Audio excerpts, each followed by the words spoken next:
Hey everybody, it's Billy from Gripping Golf Podcast. Before we get to the episode with Justin Bryant, I just wanted to do a few updates. If you're wanting to support the podcast, which we would truly appreciate it, go ahead and make sure you like this video and subscribe to the channel. Other ways you can support the podcast is we've got these hats now available in the link below in the description, and you could also buy us a cup of coffee, which is something that you can follow the link in the description of this video. So hope you enjoy the episode, and thank you.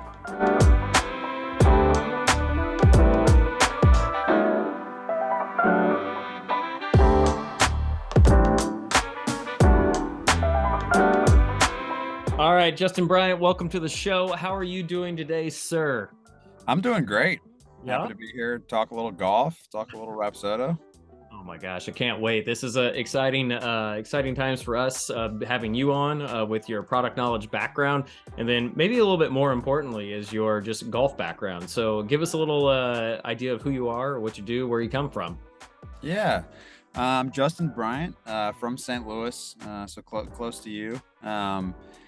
Went to Wake Forest, played college golf there, and then chased the tour for a while. So I had that, kind of mini tour life, played all sorts of events, state opens, mini tours, PGA Tour Canada, played some Corn Ferry Tour events, and now working for Rapsodo.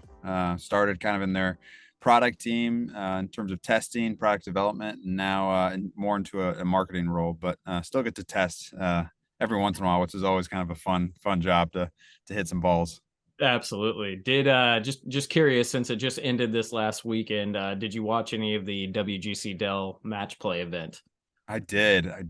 I'm devastated they're getting rid of that event. I just love match play. Yeah. Like it's just I feel like that's how most people play golf, so they can relate to it. It's easy to understand. I was watching with my 5-year-old, and yeah, I mean, you kind of get what happened in the finals yesterday, where it's over quick. Yeah. Yeah. But I just think it's golf's purest form in some sense. So I would agree. I was just thinking about it this morning and kind of got up with these initial thoughts of like, I can't believe that this is probably the last one that we'll ever see. I think everyone in the world probably wanted to see the finals be Rory and Scotty, but yeah, we got to see him in the consolation match. But at the same time, I'd say the morning matches were more exciting than the afternoon matches. Just your thoughts on that? yeah, no, those both going into extra holes were crazy. I was shocked Scotty missed. You knew he was going to make it at 18 to go to extra holes, and then when he missed it in the playoff, it was like the second playoff hole. Yeah. I got a little worried because he was like taking so long to hit that putt. And I was like, it's never like a good sign, because then you're kind of like, all right, they're not super confident in their read. Right. The golfer never plays well with doubt. Still a shock to see that. And then, yeah, the Rory Cam match was a good one too.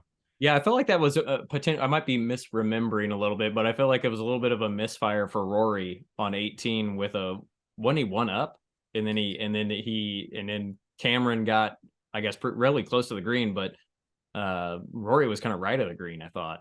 So, Yeah, I think Rory just got unlucky. He hit it like right next to the bunker and kind of had like a weird lie with the ball that's below right. feet, Yeah. and then didn't hit a good shot from there. But just I think a kind of a bad bounce. But yeah, that was a shocker too. I thought it was looking Scotty Rory for a while, which would have been fun. I mean, I think it's interesting to sit and think about, like, I mean, it kind of a little bit of both ends, a little bit on all this talk about the rollback plan, and then Yeah. watching them play at Austin Country Club, where it almost felt like every par four was drivable at times. Yeah. Like, I mean, that shot. I mean, the thing is, I don't know where you stand in the rollback, but it was interesting timing with like 18. It was 376, and Rory's just piping it on the green, and you're like, okay, like this is cool, but also insane. oh, I mean, what did he carry that, like 356 or something like that? Yeah. Front I mean, edge. the win was at his back, but I don't Right. care. It wasn't that far at his back. It just absolutely torched. Oh my gosh. I mean, that was one of the, like, I think he even said this, and other people had said that was probably one of the most impressive drives that people have ever seen. But I mean, he swings the driver probably the best out of everybody. I mean, and just so compact with his swing and so much speed in there. Yeah. I But think he and DJ are the two best, at least kind of in our yeah. lifetime. Yeah, I mean, and I will have to say, like, just because Cameron Young was there and playing, I mean, he was hitting 190 ball speed coming off the club face, and it was Yeah. impressive to watch him. hang in there with him. And then what a disappointment for him to not to hit the green on 13 and I know. lose the match that way. But I mean that drive with his 3-wood on 13 was, if that had carried what, 2 more feet, it was gonna be like a 10 cup situation where it went in the hole potentially. Yeah. So Could you imagine? oh He's a weight guy too, so I was rooting for him, and I oh yeah. played with him, and he's definitely somebody that hits it, and you're like, okay, that's a different noise. That's So it's a different sound. Yeah. That's awesome. Well, you guys at Rapsodo have some pretty significant news when it comes to product launches. Give us an idea of what's coming out from you all here. Pretty, or is it out? I guess maybe might be the question here. yeah, you're gonna start seeing a lot of videos and people with reviews. So for people that are kind of aware of, our first product was the MLM1 that came out in 2019. I should just call it the original MLM. Right. Um, and that was a really successful product that we have out still, and that's still going to be around. But the MLM2 Pro is what we announced at the PGA show. Yeah. It's kind of the big unveiling, and the hype and the demand for the product has just been absolutely through the roof. We were really expecting that, but it's far exceeded our expectations in terms of just the response. People are really excited about the new product, so it's kind of an evolution of our first product. So we really listened to the feedback from our consumers, and how they interacted with the product, and how we could kind of make an improvement there and kind of deliver upon what people are really looking for. So for those unfamiliar, the MLM is a radar and camera based unit. But when you purchase the unit, there's a radar in there, and then you pair your phone or iPad on the unit. It actually uses that front camera, so it's radar and camera, which is really unique. And so you get your data with a video every time showing the shot tracer. But there was some, feedback that we listened to people in terms of other features they wanted, having different camera angles. So the MLM2 Pro has radar in it as well, but it also has two integrated cameras. So there's a 2K camera that's in the device, so you can see that down the line video with the shot tracer, just like you see on the PGA Tour. And then we have a 240 frames per second camera that shows impact. So that's our impact vision camera. And it's really cool content, and kind of just like a learning experience for people to like see, what happens when you hit the club on the ball on the toe of the club, on the heel, and kind of how that impacts your data. Hmm. So I think that's been like a surprise feature for people that are like, wow, this is really cool to actually see that. And then you can also pair your mobile device camera, the front facing camera, to get a third camera angle. So you can see down the line, and face on, I think will probably be the highest use case. Hmm. But you can really be creative, as can imagine, in terms of where you want to place that other camera. If you kind of want to see, behind, or a different position of the impact, or kind of wherever you want. So it's a really cool product that we're excited about. Yeah, it's definitely all the different cameras and different data points of which you talk about is going to be pretty impressive. I think more importantly is content for you all to share out into the world and create hype about your new product. And then once it's out there, everyone will be utilizing it. Curious, give a little background if you can on Rapsodo in terms of how it them utilizing cameras is anything new. They were utilizing cameras, I believe, majority of the time in the MLB or in pitching and watching rotations of golf balls. Is that, or I'm sorry, baseballs? Is that correct? Yeah. That is correct. Yeah. So Rapsodo is a company. So for people that aren't familiar, we're a sports tech company that specializes in computer vision and machine learning to help athletes improve. So we're not only in the golf space, but we're in the softball space as well. So our CEO founded the company, kind of realized, was hitting balls at the range, wanted to know how far he could hit it and kind of get some metrics, and was going to buy a product, and was like, here's these units that are 20, 25 grand. And he's like, I could build a product just as good for less. So the SkyTrack is actually something our team developed from a hardware perspective. Gotcha. And Sky Golf, now Golf Tech, has their own kind of software package within that. And then we got into baseball. So baseball, we're really well known in that space. All 30 Major League Baseball teams use the product. Thousands of universities. I think it's Oklahoma's the women's softball team that won, I think, 2 years in a row. Hmm. They heavily use our products in their training, and so camera based, as you said, really seeing what's happening with the ball, and there are advantages to camera technology and radar technology. So you kind of see people with, radar based units are great outside, but inside they kind of struggle because there's that limited ball flight. Um, Camera based is really good because you can see what's going on at impact. And so we've really utilized both of those technologies into the MLM1, and even kind of enhance that with MLM2 Pro to kind of get both technologies in there, Yeah. which is why with MLM2 Pro, we show spin and spin axis incredibly accurately. Hmm. Um, there are some videos out there for people kind of comparison wise can check out, but we can really capture the data accurately with the cameras, especially indoors. With a lot of units, radar-based struggle just to kind of show that accurately. So And we're really, really excited about that. yeah, and I think from talking about spin, I mean, talk a little bit about your partnership with Callaway Golf, because I think that's where this really enhances its ability to capture that spin is with your RPT, the golf balls that you developed with Callaway, correct? Correct. Yeah. So with a purchase of an MLM2 Pro, it comes with a sleeve of Callaway Chrome Soft X RPT balls, which is a specific type of printing technology that's on the ball. So RPT stands for Rapsodo Precision Technology. So you actually see on that premium ball different markings, kind of black markings on there. And those rotate when the ball is hit, we can actually see those rotations very accurately with our camera to see exactly how much spin is getting produced, backspin, as well as the spin axis, which is the rotation of the ball. So that's really important for, especially inside, because you can't really see the ball fly, right? It hits the net and 8 feet in front of you, and you might be like, man, that feels good, but what actually happens? So the spin axis and backspin are really important to calculate the carry distance, but also to show you the curvature of the ball. So, if you're working on, fixing your hook, you really need to see accurately what's happening there to kind of know that what you're working on is correct. So, Callaway's been a great partner there, and we're excited to kind of deliver those balls. So, as I said, 3 come with the unit, and then we'll sell them by the dozen on Rapsodo.com. Nice. So I get my ML2 Pro. I've got it. How do I pair it? Or not necessarily how I pair, but can I use it with my iPhone? And then maybe more importantly, can I use it with my Android device now? Android, are you an Android user? I am not. I am an iPhone user, but There we go. I have to, we have to be on both sides of this and make sure Exactly. that these Android people get their love. Yeah, so the Android is kind of the biggest question with MLM1. So MLM1 will still be a product that continues in the marketplace. We're not going to ignore it, get rid of it. We're going to continue to enhance that. That will only ever be an iOS device. But the MLM2 Pro is Android and iOS. So Ooh. we listened to the consumers there that were demanding Android, and it is here. We used it at the PGA show. There's been a lot of content created with the Android, and it works really well. So when you buy your unit, you'll get those 3 Callaway balls that I talked about, RPT, Mhm. and then you get the first year of your premium membership included at that, which unlocks all of the features. So spin, all the camera angles, simulation, Rapsodo range, which is kind of our 3D, indoor range experience.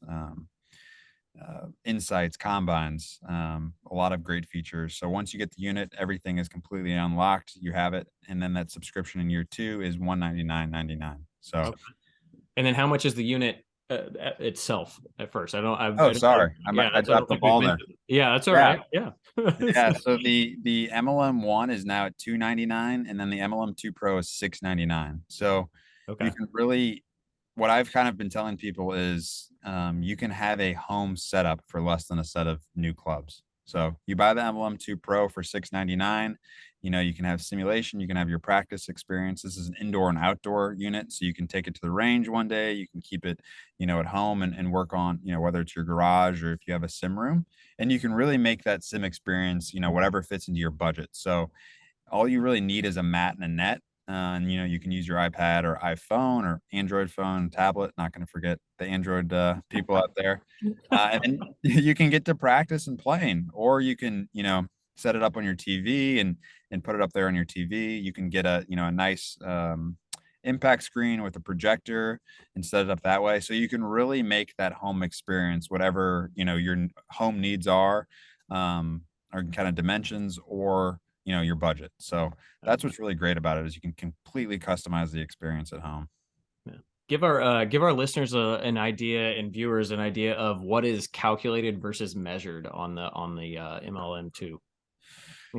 Yeah. So measured spin and spin axis are measured when you're using the Callaway RPT balls. If you do not use the balls, you will not get spin or spin axis currently. Ball speeds measured, club speeds measured, launch angles measured, launch directions measured. Probably missing something else, but there are 13 total metrics. Wow. So let me run through those real quick just so the users have an idea. That's Yeah. club speed, ball speed, spin axis, total spin, launch angle, launch direction, apex, descent angle, carry distance, side carry, and total distance.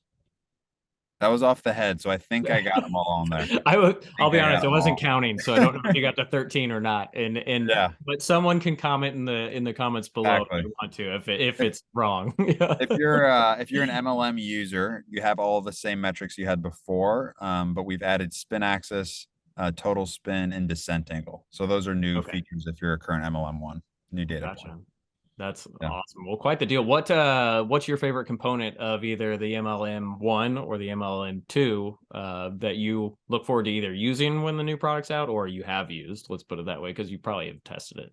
Yeah. I've used it. I used it a couple times. Used it a couple times. No, the with the MLM, I really like the combines feature. So Mhm. that's something we developed with Sasha McKenzie. It's a 24 shot test where you have two approach targets and a driving target. And it really just like helps you get into real time situations on the course, you know? So I hear a lot of people are like, man, I'm hitting it great on the range. I can't take it to the course.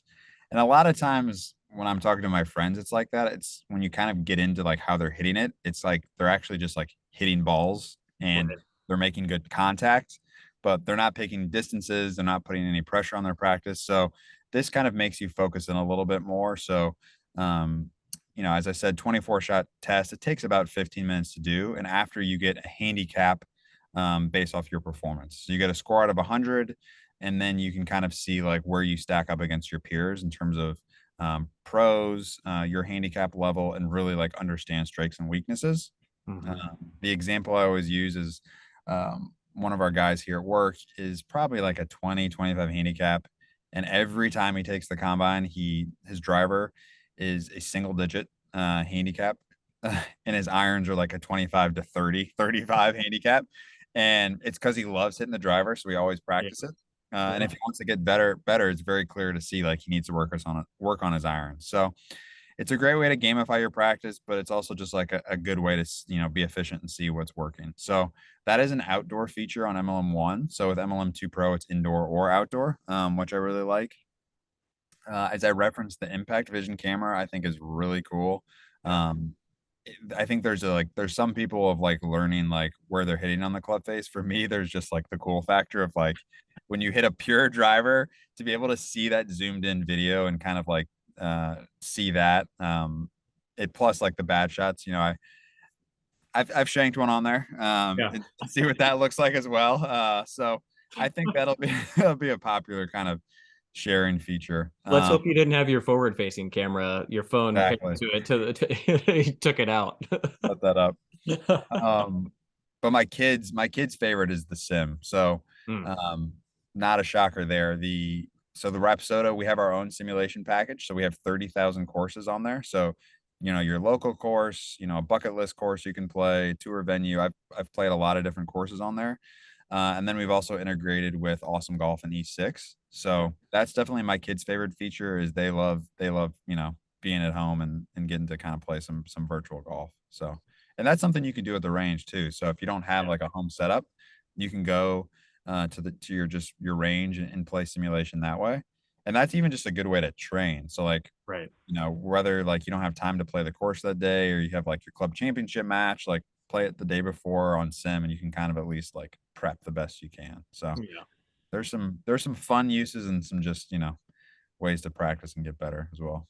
Well, I would imagine that, doing the combine, going through that test and figuring out the areas of where you need to work is incredibly important and probably helps people hone in on what they need to do. And then the next thing that I would think about is maybe you're doing that at home and you're going to head to the range. And there's definitely something to being able to hit a shot, see the data, and then see what the ball is actually doing in the air. Cause like sometimes you go out and like you get fit for a driver, you get fit for your irons, and then you go out to the driving range, you hit them, and you're like, I thought that ball was going to go a little higher than that, or it wasn't going to go left like that, or something. So I can only imagine that what the benefits that your consumers will have from that, and just really powerful tool in their arsenal.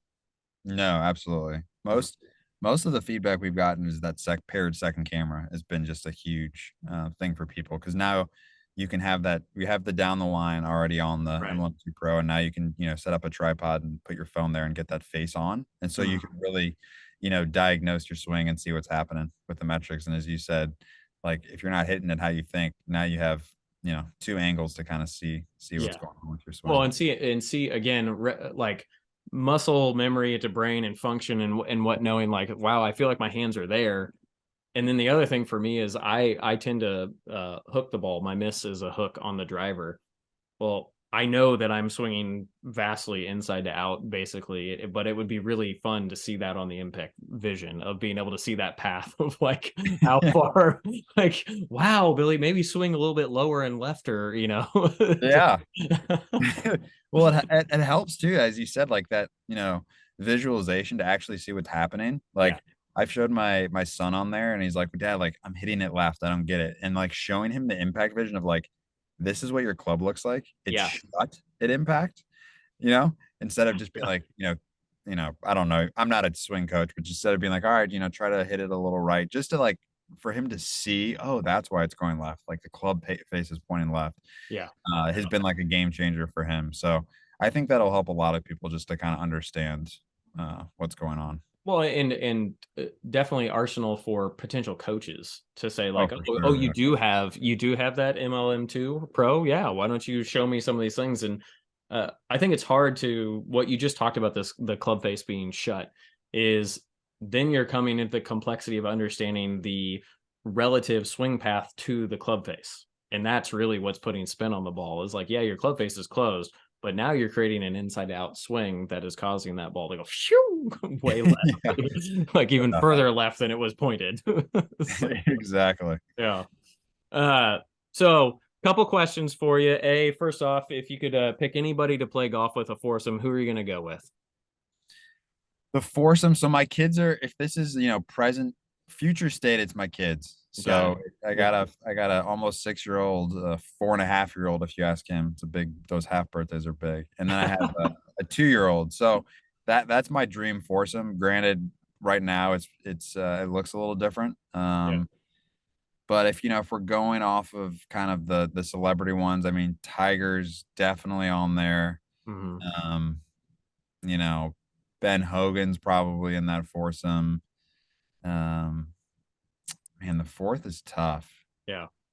Um, And what you start worrying about is like who's going to judge me on what I say. Yeah. exactly, exactly. Yeah. I mean, I just may go Bobby Jones just to kind of see. I feel like those Oh, Hogan, Bobby, and Tiger. I feel like the competitiveness in that group, no. would be Like off. who's like pretty much who's the best. The only person missing is Jack. Maybe you should caddy for all them and put Yeah, Jack in there. Yeah. exactly. Yeah, that's a good gig. That's a good gig. We'll do it. We'll do it at like the. It could be like the players' practice round. So I'll get a hit a shot on like 17, but I'll just walk around the rest of the round. Right. And just enjoy the commentary. Add a little flavor, some spice every once in a while, but just enjoy. Watch what they Yeah, would do. That'd be pretty cool. I guess have you watched the full swing? I have. Yeah. Yeah, it's. I'm sad. I'm sad. I went through it too quick. But I'm excited. They're gonna have season 2. I heard so. Yeah. Any particular golfers maybe that you would like them to feature on season Man, who they would have? I think it would be intriguing. I don't think it'll ever happen, but as we talked about Tiger, he's playing so few tournaments. I Yeah. think it would be cool to just get a set if they could create the atmosphere that he goes through in like a tournament week in Yeah. terms of like obligations, people following him around. I think would be interesting, especially if they paired that with like a no name. They're like, hey, these they're playing in the same event and this is their experiences. This is the crowds. Yeah. Would be interesting. Um, That Man, would be pretty I'd have good. to think about it a little bit. I mean, I think most people want to see Max Homa on Yeah. there. Yeah. Um, He was so I- kind of in the first one a little bit with Joel, yeah, but not much. And Homa's, I like Homa. He's kind of the people's champion right now a little bit, and just being relatable. yeah. Um, I love that recent video of him giving his wife a handshake. that was hilarious. Yeah. So I love Oh, that, like the comment, like the whatever the memes and stuff like that is like he's so locked in that he doesn't even know. yeah. She's also like, "What are you doing?" Yeah, she's great. I saw her at the PGA Championship. She was walking around following him, and I was like, she was pregnant, I think, at the time, and it was, Okay. I think she was very pregnant at the time, and so I kind of was like, I feel like I want to offer her a chair or something. Yeah. Yeah. Yeah, they seem great together though. They're awesome. Well, Yeah. I'm sure he'll have some features in there. I yeah. bet they'll put like it'll be interesting to see what they do, like what characters, not characters, I should say, what players they follow around. Like I'm sure Joel they'll probably get on there again. Oh yeah. They'll probably try to mix in new and old. I haven't watched like Drive to Survive or anything, so I don't know how they've kind of done, other Yeah. seasons. But I haven't either. Well, let's move into something maybe a little bit more controversial. What are your thoughts on the rollback? man, I'm definitely in the minority. I want the ball back. Roll it back. You Roll it back. do. Yeah. Okay. Yeah. Why? Just Where do you let's hear. stand? I'm I get both sides of it, to be Yeah. honest. I think I don't know, to be like, part of me doesn't feel like limiting distance is good for the game, but that's the like this isn't going to impact the amateur players. Like I Yeah. mean, uh and I get like, yeah, maybe it is getting a little bit excessive, and specifically now that you think about the WGC and Austin Country Club of how many times players were really close to greens. My argument is that I think I'm not necessarily for it, and here's where I stand is I think like Augusta in the same time period of they tracked it was like what the 1980s to like 2021 or 2022 they tracked average driving distance and it was like 260 all up to 299. Augusta has improved its yardage from like 6,700 down to like I think it's 74 7,500 now, Yeah. and I think that was like an 8% increase, and the driving distance has increased by like 15% increase in that time period. It's hard for me to sit there and blame just equipment on that. Yeah. And my argument is that science has led us, biomechanics has led us to understand what muscles to train specifically to get more out of our human bodies. And so it feels kind of penal to the people who have put a lot of emphasis on getting their bodies in better shape, Yeah. to say, we're going to take that back now. So that's just my 2 cents on it. Yeah. No, I think it's all valid. I mean, my Yeah. response to something like that too is it's all going to be relative. So Yeah. like distance is always going to be an advantage in golf. It always should be an advantage. If you can hit it further than the rest of the field and straighter, like you should be Should. rewarded. So I think it's all relative. So like even if they put it back like drastically 20%, like Rory's still going to be the longest. Yeah. I'm Yeah. not smart enough to know like how they're going to change the ball. So, it's possible like it could affect other guys more than others, because of Yeah. spin and where you hit it. But I kind of think I don't like the idea, for instance, in my shoes of like I'm an amateur. I got my amateur status back and like Mhm. I have hopes for qualifying for the US Open, the US Amateur, playing in the mid-am. And I don't love the idea of like those events adopting it and then like my state open not Right. adopting it. So I'm Right. like having to play like potentially two different balls or decide like I'm just going to play the rollback ball for every All the tournament and time. then I'm at a disadvantage other tournaments. So I don't like that. And like just the thought of they're two different set of rules. But Yeah. the reality of the game now is pros play different rules than amateurs. Right. Like you can use a rangefinder when you're, simple things like that is like the weekender uses a rangefinder on PJ Tour. You can't, like Right. seems kind of like a silly comparison, but like there are a different set of rules. The one ball No. rule. Yeah, and I agree with you. Like that, I think that's where I 100% agree with you when you say that, because people have gone and like, oh my gosh, now there's two separate rules for amateurs and I'm like, it's always been like that. Like, Yeah. Yeah. it's like we It's just don't nothing. think about it. So yeah. Yeah. Lift clean in place. Like the PJ Tour adopts it, but like my local section for any amateur events, they never play the Planet Place, like ever. Wow. Like the average person, you know, I mean, I play it when I'm playing with my friends. If you have a huge clump of mud on your ball, Oh yeah. um, but I think that already exists. I would like to see it go back because I think that um, in general, no laying up. I was listening to that podcast and they made a point of like, do you think the driver should go 50 yards? No. Do you think the driver should go 450 yards? And I think most people would say no. Right. So I think that we all agree that driver, there's at least a distance in our head that like a driver should go some distance.